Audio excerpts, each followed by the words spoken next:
Awesome. Welcome, Rhonda, from Forsyth County. You're looking forward to going swimming? Oh my goodness, I haven't done that in such a long time. So I'm excited for you. I will be living vicariously through you. Um, and Anna, rest, relaxation, and shopping. That sounds like a dream. You are more than welcome to take me shopping with you. I will be your shopping buddy. Um, and hi, Julie from California, hiking in the mountains. Wow. That I like to think of myself as a mountain girly, even though I barely hike in the mountains, but my like ideal life is hiking in the mountains. Welcome, Priscilla. Oh, Jessica, your mom is here. Hi, mom. Welcome. We're gonna get started in about 2 minutes. So just if you are just joining us, please put your name, where you are calling from in the chat, and what you are looking forward to doing or not doing this summer. Oh, you're looking forward to visiting family? That sounds lovely, Adriana. I am right there with you. Rachel, road trip with your 16-year-old daughter to New York City. Oh, what are y'all gonna do there? Feel free to drop that in the chat too. I want to know. I'm a little bit nosy. Hi, Laura. Hi, Kim. Hi, Laddie. Hi, Austin. Perfecting your mocktail recipe. Okay, I'm gonna need you to send that out so everybody can participate in this activity. Watching Wicked on Broadway. Nice, nice, nice, nice, nice, nice. These are all amazing answers. Um, Thank you so much for responding. We're gonna go ahead and get started. So thank you so much for joining our second Keep Marching meeting of 2023. I am Joy. I live in San Antonio, Florida, and I'm a part of Moms Rising's member engagement team, and I lead on our Keep Marching calls. This summer, I am looking forward to existing in the sun, yes, potentially taking a trip or two before I start school, but we'll see. We'll see how the spirit moves. I've got Jessica with me, and she also leads a Moms Rising. She's also a member of Moms Rising member engagement team. We'll both be keeping an eye out on the chat for all your questions. Before we get started, I will give you a quick walkthrough of Zoom instructions and protocols. So we always plan for these meetings to be about 60 minutes long, but if it's going well, and I expect that it will, and that the conversation will be rich, we'll definitely let it go over time. If you cannot stay and need to leave, don't worry. The meeting is being recorded and will be shared widely, so you can come back and watch any parts that you've missed. If you are not familiar with Zoom, here are some brief instructions. In the top right corner of your screen, you should see the options for speaker view or gallery view. Today, we are encouraging you to select speaker view, which is better. In the top right corner of your own small box where you see yourself, you should see functions under your own control. If you are not being identified by your name, please rename yourself. We would love to know your name and who's in the room. And in the top right corner of your box, you'll also see the mute function. Please keep yourself on mute unless you're speaking so we can reduce background noise for everyone. Now look at the bottom of your Zoom page. You should see a function called chat. If you click that, the chat window should appear right on the right side of your screen.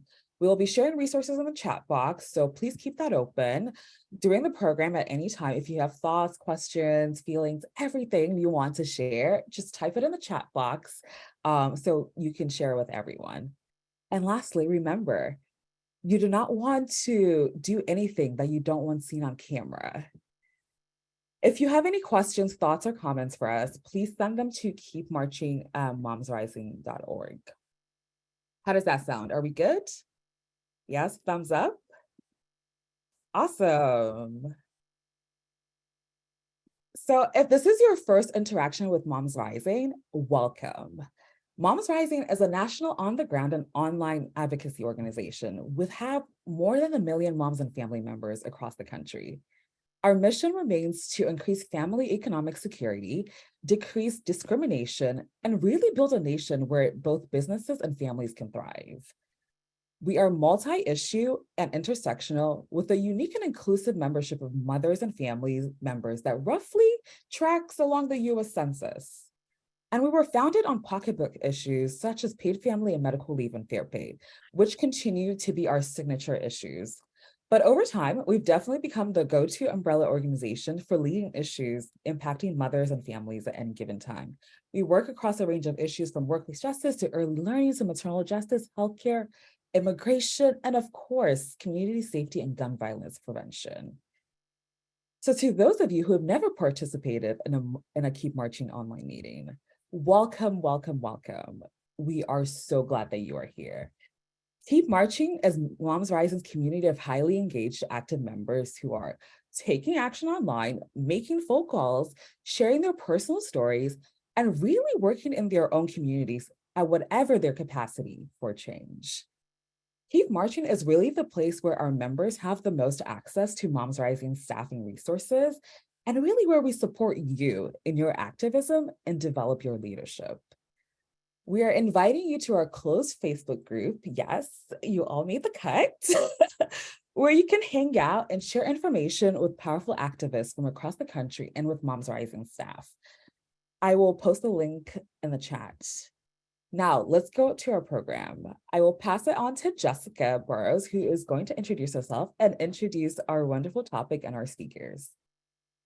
Hello, we are just about to get to the panel. But first, I am honored to introduce our three panelists. And I am Jessica Burrows. I am a senior campaign director with Moms Rising. I am a member of the National Member Engagement Team.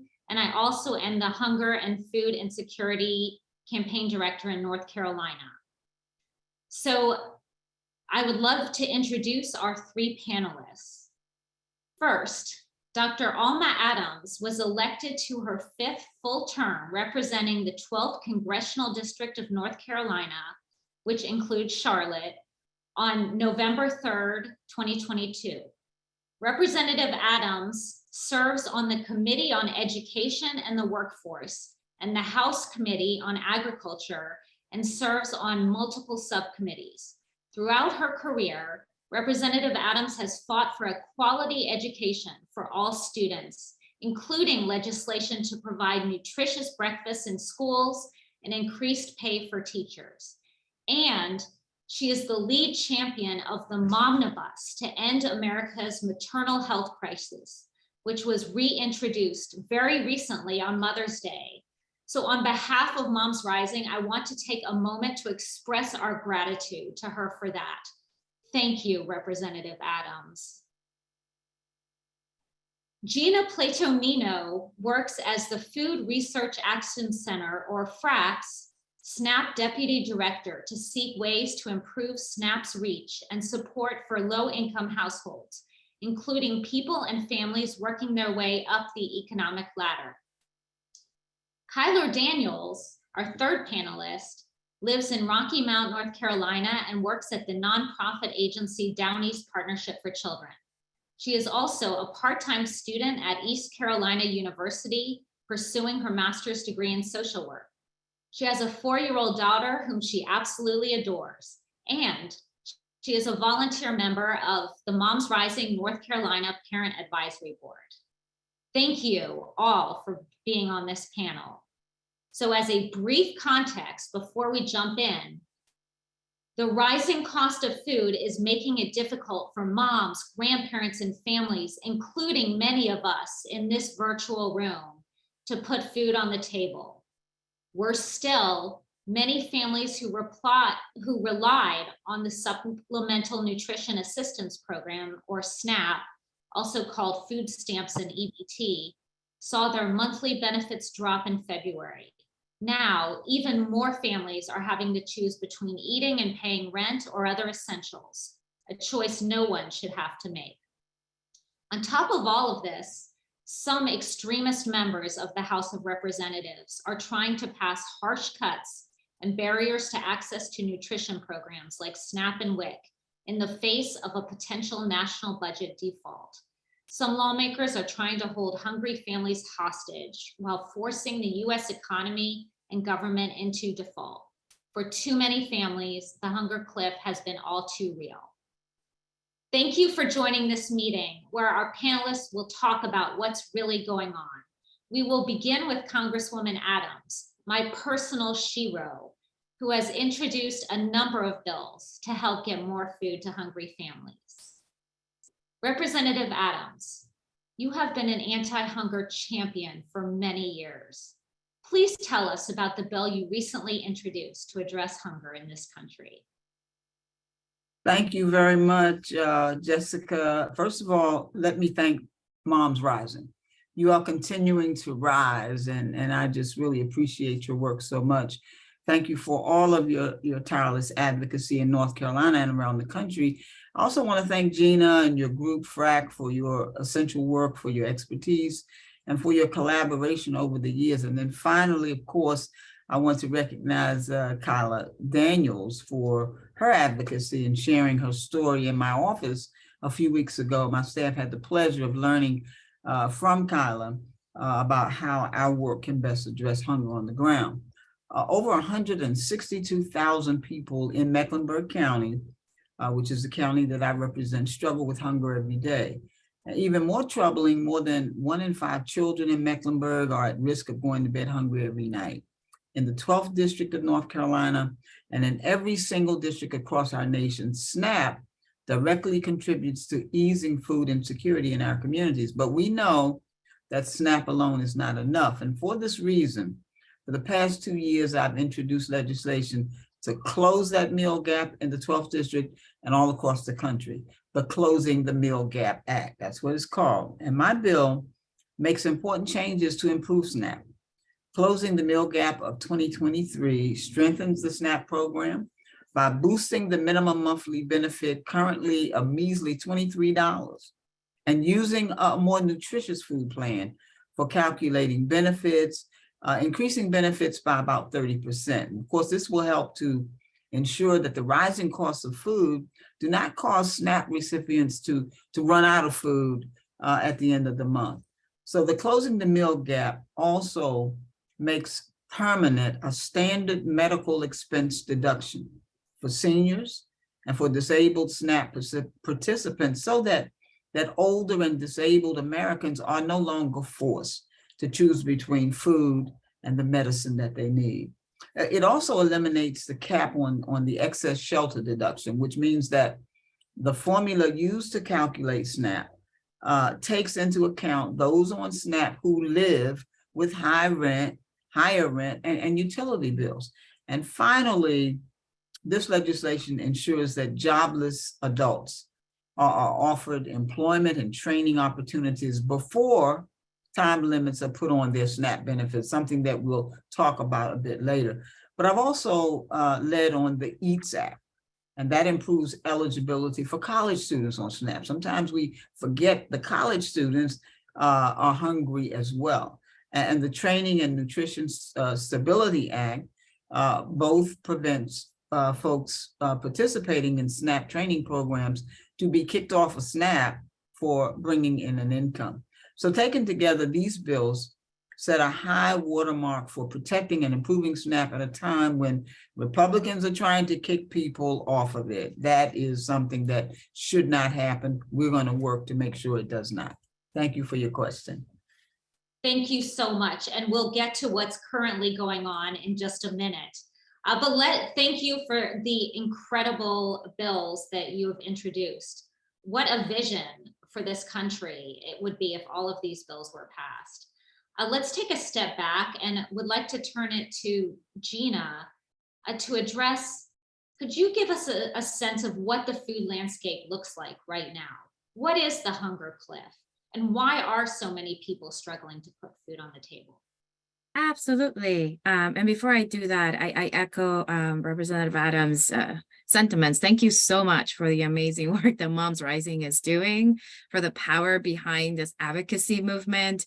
And, you know, when we think about policy and what informs policy, those changes that Congressman Adams is talking about, that taking a holistic view, that is not enough to have SNAP, but taking away all those barriers that make it inequitable, that's what we should strive to. So it's really beautiful to see when our legislators, when our elected officials listen to the people and say, how can we make things better work for them? And that's what this Closing the Meal Gap Act will do. So our hunger landscape, it's not great. We are facing the same food insecurity that we as a nation were facing at the height of the pandemic.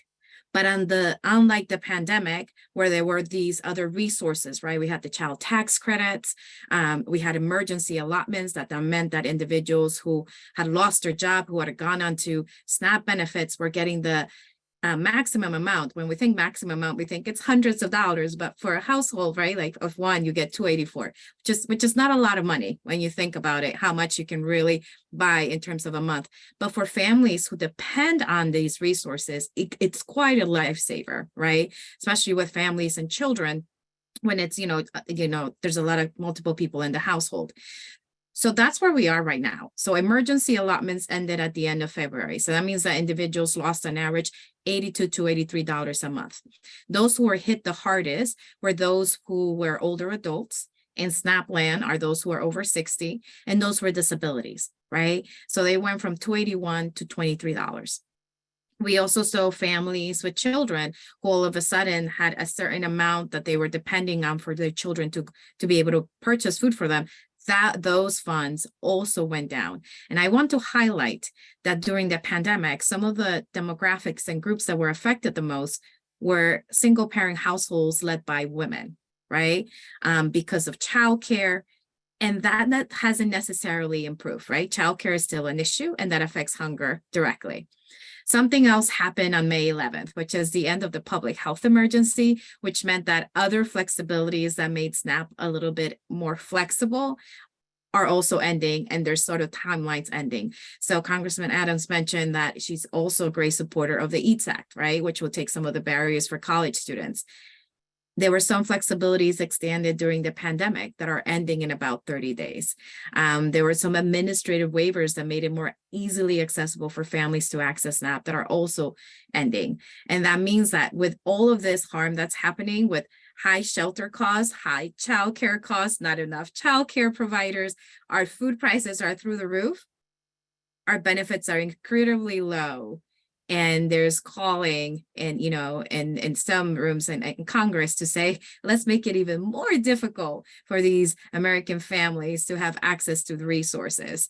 When, a gallon of milk, it's almost $6, $7, and eggs are incredibly expensive. And the minimum benefit for SNAP benefits is $23 a month. So we have to ask our questions: how much can people buy within $23 a month? Or even those who are eligible to receive a little bit more, how much more can that do in this very difficult time for individuals? Well, thank you for sharing with us that landscape. And as if that wasn't bad enough, Representative Adams, we've heard that the Republican budget/debt ceiling proposal puts nutrition programs like SNAP and WIC at tremendous risk. What are they proposing, and what can we do to stop it? Well, let me thank you for that question, because we have been in just almost trauma thinking about many of the things that are being talked about. And let me just say, we haven't actually gotten into the fullness of the bill, but people are talking about what they think we ought to do, and what I hear regarding SNAP to me is very painful. But I think it's important to acknowledge that every day we're learning new things.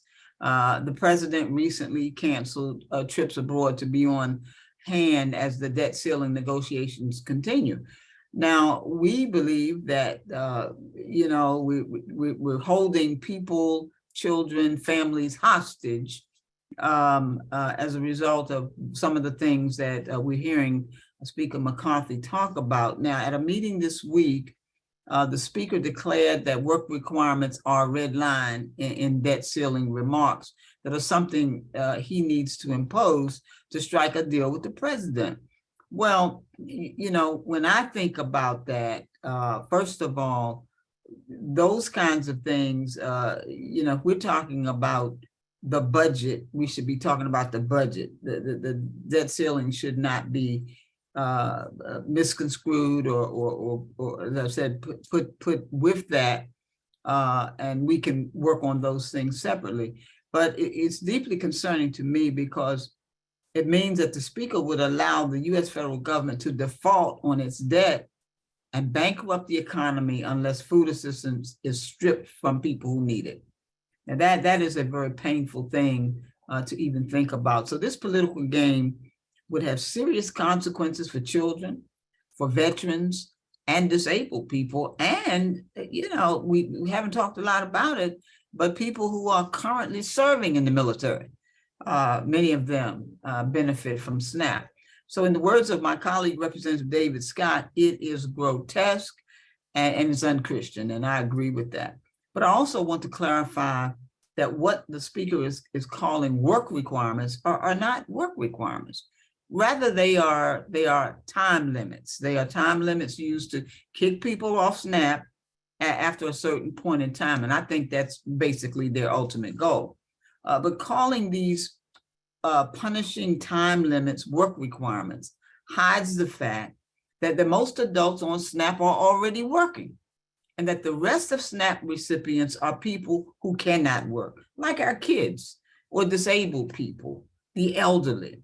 But they also create burdensome requirements on top of people who are unemployed by looking for work, on top of all of the work of applying to jobs, traveling to interviews, organizing childcare, professional training, and other work that searching for a job entails.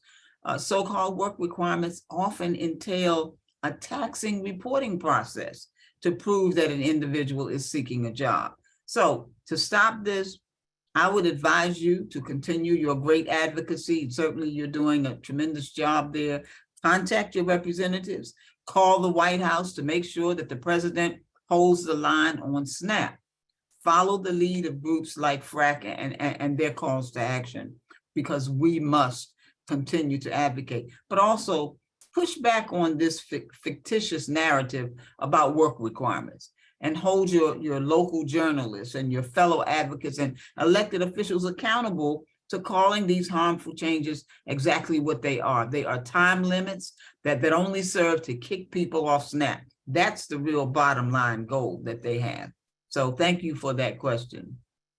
Thank you so much. And here with us to push back on that fictitious narrative about work requirements, I turn now to Kyler. Kyler, what has the hunger cliff looked like for you as a mom? In other words, what happened in your family when the emergency allotments ended in February? What would you like people in the audience to know about how this is impacting you?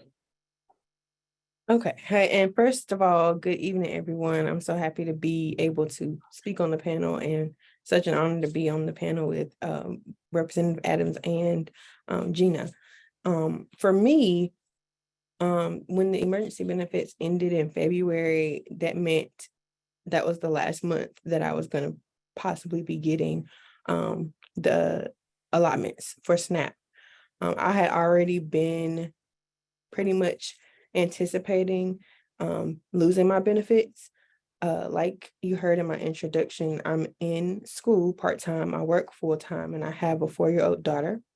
And so I already anticipated, because I had recently gotten a promotion at work, being kicked off of the SNAP benefits.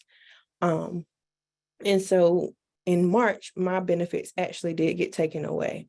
At the end of March, I was notified that I was no longer eligible, and that I could reapply or dispute the rejection pretty much.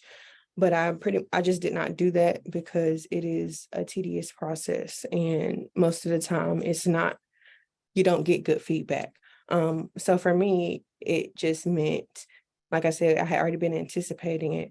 And so from the beginning of the year, January, I pretty much started only purchasing foods and things from the grocery store that we really needed, because I knew that once the benefits ended, I would not have to, they wouldn't go away, it would roll over from month to month. So we said, from the beginning of the year, we're only going to buy what we need to buy. At this point right now, we have like $50 left on the card. So we're saving it for when we really need it, when we really get to a point where we have to buy food and don't have the other extra money to do so.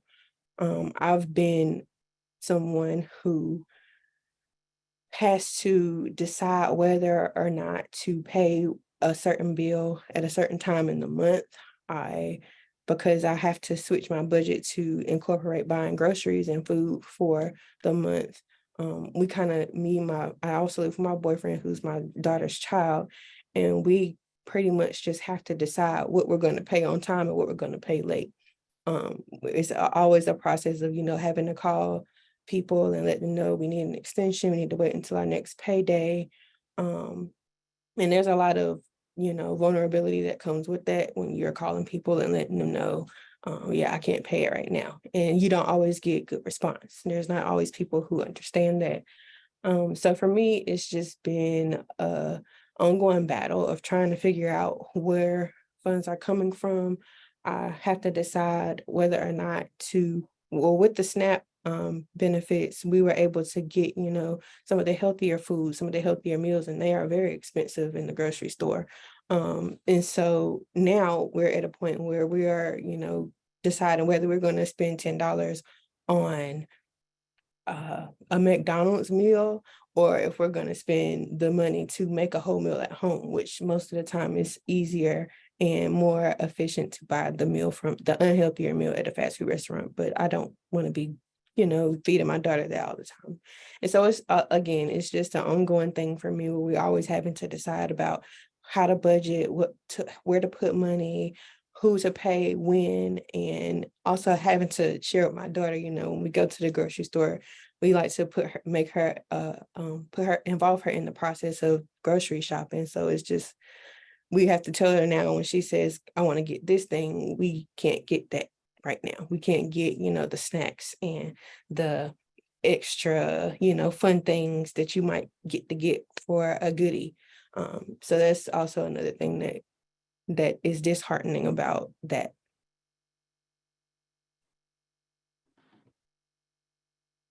Thank you. Thank you so much for your courage in sharing your story and sharing your story with us and with members of Congress. Back to you, Representative Adams. You did already touch on this, but in case you have anything else you'd like to share about what else we can do to support you in addressing the hunger crisis. Well, let me first of all thank my sister there for sharing. And these are the kinds of stories that we need to hear. And it's painful because the decisions that she's having to make are not decisions that she should be making. And this is a prime example of the fact that the real intent of my colleagues is to kick people off the program. That's really why they're putting all these barriers up and so forth. And people are having to make these choices that I think they should not have to make. I have to always say, part of what I see a lot in the Congress, and I've served in 4 elected positions. I don't see the level of sensitivity that people who are in the position of making decisions for and about other people. Okay, that's what elected officials do. Somebody's going to make a decision for and about you, most times without you, and many times, and as we're seeing with this whole issue around SNAP, they don't have that sensitivity. Now, if your belly has never growled because you're hungry, you don't understand my pain. If you've never had to budget to that extent and things that you really need to eat, you aren't able to do it. If you've got money in your pocket and you can do so, you don't understand that. I just think that we're going to have to put the hard press on. I can tell you that we shouldn't even, the president and I don't think he is. I'm certainly hoping that he's going to stick to his guns here, and not be overrun and overruled by folks who are just insensitive, and they want people who are already hungry, who are already barely making the ends meet, to have greater barriers. So we're going to have to, as they say in games, we're going to have to put the hard press on, and continue to call, text, tweet, email, whatever it is you do, continue to do it, and do it more often. Because I will tell you that we, as members of Congress, our phone calls, our messages, all those things are logged in. As a member myself, I always try to find out what the constituents are saying, because I'm not always back in the district. How do they feel about a particular issue? And so we're just going to have to, make them come to grips with the fact that there are hungry people out there, and they are not. This is not a partisan issue. Okay, if you're hungry, your belly doesn't say, well, hey, this is a Democrat crying for something to eat, or this is a Republican, or someone who has no party affiliation at all. And so that's what I would say, that we have to continue to share stories, just as we've heard here, so that they not only recognize the pain and see the pain, but they feel the pain. And, I just thank you for all of the wonderful work that you're doing, for the advocacy. That's really what it's about. We have to advocate for what we know is right.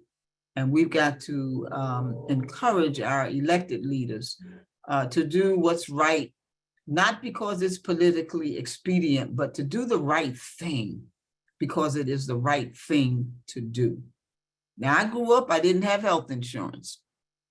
Had a sick sister. We got our health insurance from the emergency room. So I understand the need for people to have health insurance. I always didn't have the things that I probably wanted to eat, or even, the most nutritious things. So I understand the need that we have right now. And I just certainly hope that we will see some level of compassion in that committee. Call every member of the Agriculture Committee, because this is where the Farm Bill is going to cover.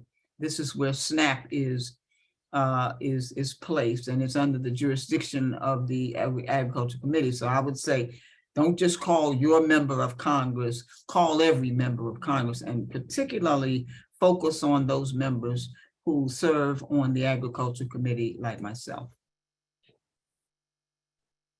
Thank you so much.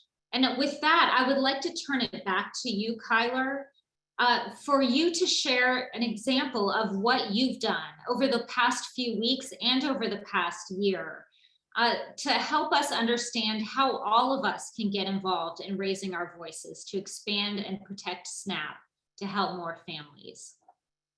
Sure. Just like Representative Adams said, we have to use our voices. We have to talk to the people in power. It's not always a comfortable position to be in. Of course, making yourself vulnerable to anyone who may or may not be in your favor is not, an easy thing to do. But remembering that not everyone will use their voice or can use their voice. And if you have a story that someone that doesn't look like you, or somebody who hasn't been in a situation like you have been in, sharing your story with them can be a major step in the way that we want things to work. Over the past year or so, what I've done with Moms Rising is I'm a part of a parent advisory board now. And so we've conducted focus groups in our local communities with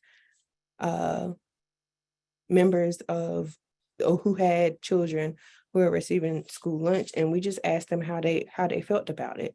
And so that was a way for us to hear from people in our local communities all across the state, what do you like about school meals? What don't you like? What changes do you like to see? And it was a chance for a lot of different people to share their story in a different way. Another thing I've done is just through some of the volunteer work and listening to some of the sessions like this one, just learn different advocacy skills, learning how to tell my story, how to keep things short, concise, and sweet so that you get straight to the point, because you don't want to go into a space where someone who doesn't want to hear what you're saying gets lost in what you're saying. You want to be short, concise with it and tell them exactly what you want them to know. And so just doing things like that, I was able to write my story. We put together a storybook. Myself and different moms put together a storybook of our personal stories, a little bit more than what I shared with you guys so far. And we put it together and we sent it out to different people in Congress. We ended up getting messages back asking from staff, something like Representative Adams, asking us to speak with them about, they wanted to talk more about what the stories had inside of them. And so that was another chance for us to speak one-on-one with people in power, sharing our stories again and again, over and over. And it becomes more, becomes easier the more you do it. The first time I said my story, felt like I was trembling. I just did not know what to say. But you also get a sense of empowerment when you do these things, because like I said, not everybody is comfortable doing this. And when you can say that you have shared your story, you can say that you're making change, because not everybody does that. So again, raise your voice, use your voice, because the strongest thing that you have is literally the biggest piece of the biggest tool that you have in your toolbox is using your voice. If you need to learn how to do that, reach out to people who can, because there are a lot of people who are teaching advocacy skills and teaching different ways to connect with people. You don't have to use big words. You don't have to go in sounding like, you have a PhD. Just go in, tell your story, share your truth, and it means a lot. Thank you for the people in the chat who have just said, thanks for sharing my story. I would love to share it as many times as I can, as long as it makes a difference for someone. Now, Kyler is being very humble, and I have had the great honor of working with Kyler for the past year. So I would like you to share a little bit, Kyler, because she has just been interviewed by a national publication, The Guardian, who came to her house and photographed her family. So she's getting out her voice that way. And she's been on numerous calls with Congress people and our North Carolina Senators Burr and Tillis and Budd, and in person and virtually. So I just want to ask you to share a little bit more about what all of those experiences have been like. And maybe you could help light the spark for some other people who may be sharing their story in this link, who may be just getting started. Thank you for reminding me. I got so lost in what I was saying before. Yes, that was a big thing that came out of it. And so just being able to write these stories, like I said, people were reaching back out. Several people have reached out to me to want me to share my story. They just want to hear more about what I have to say. I just got off a call before I came here, where someone wanted to interview, we did a Zoom conversation, and they're going to create like a multimedia type message. But they reach out, they ask you about what's going on. I've been featured in 2 different articles by The Guardian. I am, like I said, a college student as well. So I've been able to speak about college students and the need for SNAP as well. And yes, when the last article got published, they came to my house and just came and spent like the evening with us, took different photos, and really talked to us about the need, because the photographer was a different person than the reporter was. So I got to tell my story again, talk about what I do with Moms Rising, and it was just another way to spread the word. So those experiences, I'll say, at first it was a lot, because you're, again, making yourself vulnerable, especially when you put your family in it, you're putting yourself kind of in the spotlight. And so at first it wasn't very comfortable, but now I feel very comfortable sharing and talking to anyone about things. When I get into a room with someone who I know may not be on the same page as I am, of course, you still get the jitters, but it kind of fuels me to, and makes me want to share even more. So those experiences have been different. They've also been learning experiences for me, because every time I go in, I learn something new. In this call today, listening to everyone, I'm learning new things. And so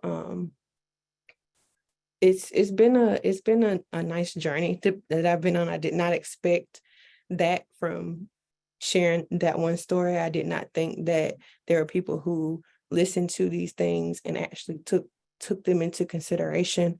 So hearing that it is getting the attention of people, and people want me to go on more and more about it, again, it adds to that empowerment piece, makes you feel better about sharing your story, because not everyone makes you feel like you should be sharing it, or you have a right to share your story, or that you should be sympathetic, anybody should be sympathetic towards you. But there are people that are in our corner, there are people that are not. So either way, it's been good experiences. Some of the meetings, like Jessica said, were in person, some were virtual, and so some were over the phone, some were over Zoom. So whatever way we can do those things, I encourage you to do that. It leads to a lot of change. Thank you so much, Kyler. Now I'm going to turn to you, Gina, for one more question, and then we will close it out with a question for the Congresswoman. So Gina, we've heard a lot tonight about the hunger cliff and about the emergency allotments ending, about the crisis. Why does this matter to all of us? Even those people who do not receive federal food assistance benefits, or who are not struggling to put food on the table. Why should we care? Why does it matter to all of us? Thank you for that question. And Kyler, thank you so much for being in a brave space and sharing your voice, because it matters that we can put a picture on when people say, 1.3 million people are going to be affected by time limits. Those are human beings. Those are individuals who are part of our community. And thank you, Representative Adams, because you called it out. These are time limits that we're cutting people off within 3 months for a 3-year period. So I will say that this matters because people are part of our communities. And when someone in our community is suffering, we as a whole suffer, right? For every meal that SNAP gives, right? For every meal that our food bank provides, SNAP gives 9 meals, right? So think about the impact that this is having, that individuals get to contribute to the local economy, that everyone contributes. But if this isn't happening, state and local governments have to get more resources that they may not have. And we have to be very transparent and say that some local governments have more resources than others, and some states have more resources than others. So as a whole, this affects individuals, because as we're looking to our present and our future, if children, right, because the kiddos whose guardians are no longer getting these benefits to help them, if they're not getting enough resources to eat, what happens? They can't concentrate in school. And we know then they say, oh, kids are having disciplinary issues. It's not disciplinary issues most of the time. Kids are hungry, feed them, right? And then these kids grow up, graduate high school, and all of a sudden it's like, we're even gonna give you less resources. We're gonna send you to college. And on top of that, we're gonna make you jump through hoops so that you can get SNAP, right? but just sort of think about that it matters as a whole, as a society, for us to function. And we need to see, what are we investing in? Are we investing in our people to ensure that we can meet our basic needs so that people can thrive? So as we're looking at this budget, as we're looking at what contributions that people can make, we need to make sure that we can meet the basic needs in order for people to be able to thrive and not just survive, because many of the people, they're the best budgeters. They have 2 to 3 jobs. It's just not enough, right? So we need to have those conversations, because it matters, to make sure that we look at what are these things that are causing that. As a country, we are offering jobs that pay well, that can pay for childcare, that can pay for the resources that individuals need. So that's why it matters. Thank you so much. I really appreciate all the expertise that you've shared with us tonight, Gina. And thank you for all the work that you're doing at FRAC. Would like to offer you the final word, Congresswoman Adams. Is there any other insights, wisdom, advice you'd like to share? Let me, I do want to say a couple of things, and thank you so much for sharing your story. I started my remarks with these staggering numbers about hunger in my district. And those are stories of my constituents. And that's why in 2015, I launched the Adams Hunger Initiative, which allows me to work with community leaders, stakeholders such as this group, and other constituents to find solutions to our food crisis. So it's been an invaluable group to advise my work in Congress. I would just say that it's helpful if we've heard Ms. Daniels share her story, and she made it look easy, but it is hard to talk about hunger, and given the way that it is stigmatized in our society, not least by Republicans who believe that hunger is a matter of personal failure rather than a political choice. But while you may not be able to control the weather, we can control who goes hungry in this country, because that is a political choice. So I encourage everyone to keep contacting my office, the offices of your representatives, and demand that they protect SNAP, both while the debt ceiling issue is figured out and as we gear up to pass the next farm bill. But I also want to just add the thought that we need to really think about. We've got some powers sometimes that I think we don't use, and that's the power at the ballot box. And I say that because you want to make sure you know who's representing you. Now, let us do what we're doing, and if we don't do the right thing, then you have an obligation to go back and make that right by getting folks who understand your needs. Power is what makes the difference in lives and communities. And the first thing you have to understand about power and how to get it, you don't ask somebody how to get it, where it is, or can you have it? You take it, and you can take it at the ballot box.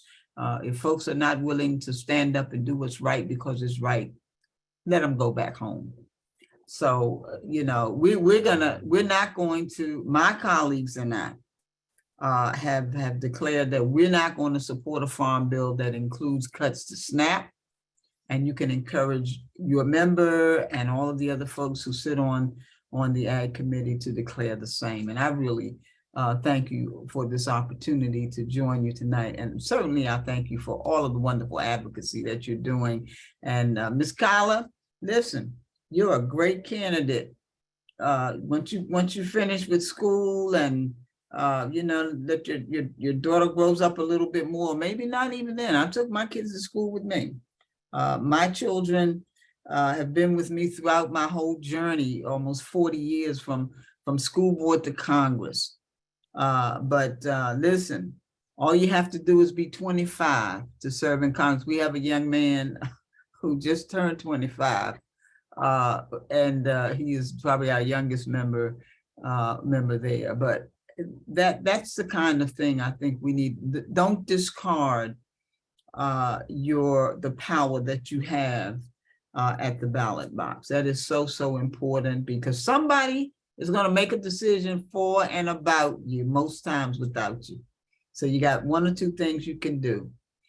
You can make those decisions for yourselves, or you can control the decisions that other people make on your behalf. And I say that to everybody who's listening. And you keep everybody accountable, including Alma Adams.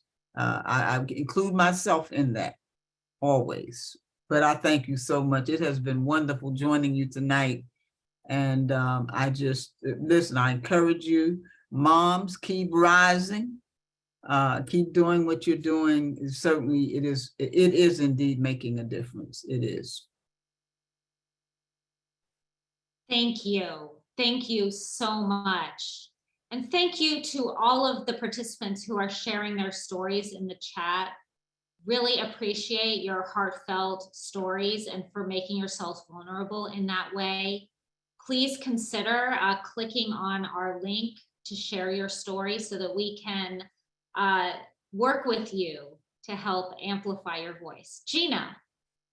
Hi. So before coming to FRAC, I was a legal services attorney. And the attorney in me has to say, please contact legal services when you're encountering an issue with your SNAP benefits, because that leads to administrative issues. I saw someone in the chat say, I still haven't heard back from my recertification period. They should be helping you. Technically, every state has a legal services agency. We shouldn't have to go to an attorney to get our SNAP benefits, but that's how burdensome and difficult it is. But you are entitled to an attorney if your state provides it in this legal services. So I really encourage you to please go ahead. And if you can't find it, I'm going to put my email there and I will try to connect you with a legal services attorney if you're having issues accessing your SNAP benefits. Thank you so much. And I did not know that, Gina. You're a fabulous resource. Appreciate you. And now I will turn it over to Joy to close us out and share additional actions that you can take. But first, I'd like to offer a heartfelt thank you to our amazing panelists, Gina, Kyler, Congresswoman Adams, who Congresswoman Adams shared a few minutes before the call got started that she drove 6 hours back from DC and in a hurry today to make sure that she got here on time for this call. So really appreciate that dedication. Thank you. Joy. Awesome. I just want to go ahead and give a big shout out once again to our panelists. Thank you, Representative Adams. Thank you, Gina. Thank you, Kyler. Truly, what you have shared with us tonight is powerful work, right? You have all reminded us that at the end of the day, we need more resources for people to live, right? You cannot budget your way out of poverty. You simply don't have enough to make a budget. Instead, we need more investment, we need more food, we need more everything for folks to be able to live full, healthy lives that everyone deserves to live. And I also want to take a moment to honor Nicole Hensel's comment in the chat. I'm going to read it out loud. Nicole says, one of my children's schools has made all meals covered for free for the families and from other parents who I have talked to. It's made a huge difference in the family budget and it should be pushed for all public schools as well, right? And so Nicole's comment reminds us that it is possible for school meals to be free, right? It is possible for communities and school districts and the national level and the state level to be able to afford free food for everybody, to be for everyone who's entitled to it. And so I just wanted to drop that out there as a moment of hope, right? If a school is able to do it, it means a district is able to do it. It means a state is able to do it. It means the entire country is able to do it. And this is really what we push for as we continue to share our story and as we continue to advocate.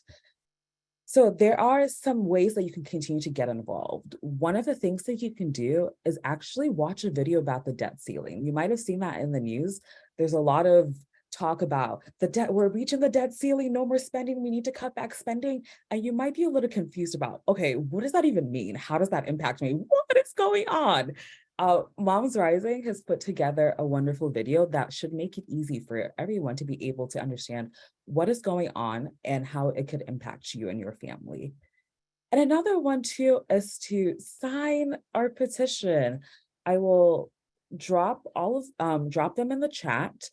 And we're telling Congress there should be no barriers to food and healthcare for every single person, right?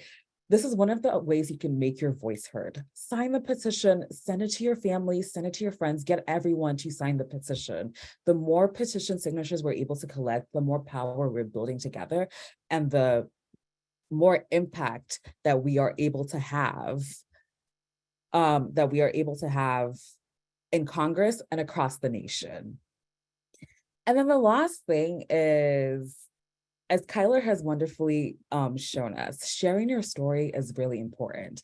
And I know some folks have already started to share their story in the chat, and I really thank you for doing that. I want to encourage you to keep sharing your story. We will drop the link in the chat. The more stories we're able to collect, the more stories we're able to share with other folks, the more impact we're able to let folks know that you're not alone, right? I remember when I was experiencing food insecurity and I didn't want to talk about it because I was like, I don't want people to know that like I can't afford to eat and I'm gonna need somebody else to be able to like get me some food. But I now recognize like the more I'm able to share my story, the more impact I will have on other people to recognize the reality of our country that we live in, and the more that I can activate people to push for justice. Oh, and then there's one more thing. Austin, Congresswoman Adams, one of her staffers, shared in the chat also that there's actually a portal where you can submit feedback about the Farm Bill and your experience with SNAP. So that's another way for you to share your story, and make sure that Congress knows what is really going on with you, with your family, with your community, and your neighborhood. And with that, I want to say a big thank you to every single one of you that made it here. We're so glad that you are here to be able to hear more about SNAP and the Hunger Cliff and why it's important to be advocates. Next month, we will be hosting another Keep Marching meeting, so you don't get to miss us too much. We will be talking about gun safety and the Second Amendment and the link between those two. It promises to be interesting and eye-opening. I hope to see you there. Thank you so much for joining us tonight, and I will hopefully see you next month. Bye, everyone. Good night. Thank you so much for being here. Thank you.